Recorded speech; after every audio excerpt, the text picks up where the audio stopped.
Então vamos seguir aqui. Esse model, se você olhar dentro da estrutura MVC, né, geralmente eu até criei um projeto que eu vou mostrar para vocês. Eles colocam com M maiúsculo, beleza? Se eu mudar ali, eu vou ter que alterar aqui dentro também, né, dos meus pacotes. Então toma cuidado com isso. Ó. Aqui ele está ASP.core MVC.models, que é a pasta, então eu vou alterar também para não ter nenhum tipo de problema aí de referência. Eu criei, né, aqui um novo projeto só de teste, nós vamos utilizar esse aqui mesmo. E nós escolhemos primeiro o vazio, estamos montando toda a estrutura passo a passo. Aqui nós temos o padrão MVC, que é o modelo, exibição e controlador, tá? Então nós temos aqui esse MVC, né, fica Model, Views e Controller, por isso MVC. E esse padrão, quando você cria ele, você tem um projeto desta forma aqui, ó. É um pouco parecido com o que nós estamos montando, né? O que entra aqui além é o Controllers, a pasta. Aqui ele já vem uma home, porque se você rodar, você vai ver que ele tem ali uma página inicial. Um Models, que só vem com uma informação de erro, porque o Models é a classe que comunica com o banco de dados. Ele não vem nada de banco de dados pronto. Então, a classe que nós fizemos ali da tabela de produto, o Data Context que nós vamos começar a fazer agora, tudo isso é implementado dentro do projeto, tá? O que vem pronto é só a estrutura mesmo. Aqui vem uma view, porque nós precisamos de ter a view home, né? No caso aqui é a página inicial do projeto, a index dele, então ele cria automatizado isso aí e vem aqui as informações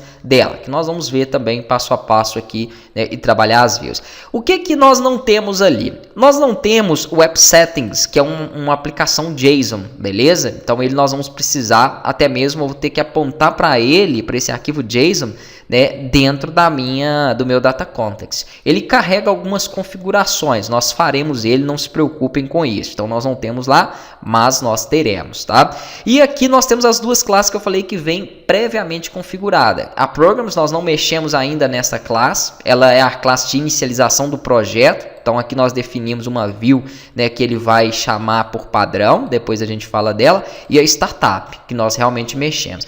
Aí o que que eu tenho na Startup? Né? Nós temos aqui um Configuration, que foi a classe de configuração, né? E aqui dentro dela nós vamos ter as inicializações, então é um pouquinho diferente do que nós temos lá, tá? Então aqui nós temos um service que aponta para uma opção, né, de chamada. Depois a gente vai ver também sobre esses contexts e essas options. E aqui nós temos a inicialização do serviço. Por enquanto nós só colocamos ele, né? Aqui ele tem algumas verificações de compatibilidade, conversão, mas isso não é obrigatório, tá? E a classe de configuração. Então nós não optamos por colocar, né, o configure do serviço e aqui nós utilizamos algumas instruções. Aqui ele verifica, ó, se ele está em modo de desenvolvimento. Se ele não tiver, ele dá ele manda para o controle Homer erro, mas nós não temos, por exemplo, essa classe ainda criada, então nem implementei nenhum else lá, né? E aqui nós temos a estrutura de rota, que nós fizemos exatamente igual a essa. Então a padrão seria, né, a que vai para o home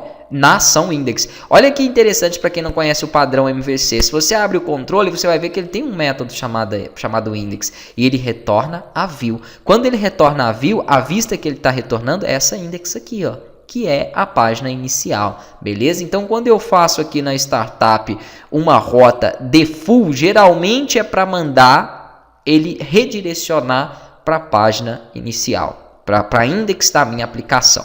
Então tá bem parecido, eu criei ele só para vocês verem, né, a semelhança do que nós desenvolvemos até então com o que vem pronto lá. Muitas das vezes aí quem trabalha o padrão MVC não sabe bem, né, de onde estão sendo geradas as classes. Então ok, eu tenho as minhas tabelas e eu fiz os models dela, mas para me comunicar com o banco de dados, eu vou vir com o botão direito na pasta model, eu vou ter que usar uma classe, como eu falei. Essa classe geralmente dentro dos projetos ela é chamada de DC ou Data Context ou alguma coisa relacionada a isso, tá? Eu gosto de manter o padrão, porque se você pegar um outro projeto aí pronto, uma aplicação pronta e ver o Data Context, você vai saber do que se trata. Então eu aconselho também vocês fazerem isso aí. Esta classe, obrigatoriamente, ela tem que herdar do DB Context. Então depois do nome dela você dá um espaço, coloca 2 pontos, dá outro espaço e utiliza aqui, ó, o DB Context. Ah, mas ele não vai reconhecer o DB Context. Não, porque eu preciso dos pacotes que eu instalei. E aqui você já vai ter o seu primeiro problema se você não instalar o pacote. Então ele me pede o Entity Framework Core. Esse Entity Framework Core, ele está aqui, ó, nas dependências do NuGet que nós instalamos, beleza? E aí então ele consegue trazer para mim aquela biblioteca. A partir daí eu começo então a desenvolver a minha classe, né, com as informações aqui de comunicação do meu banco de dados.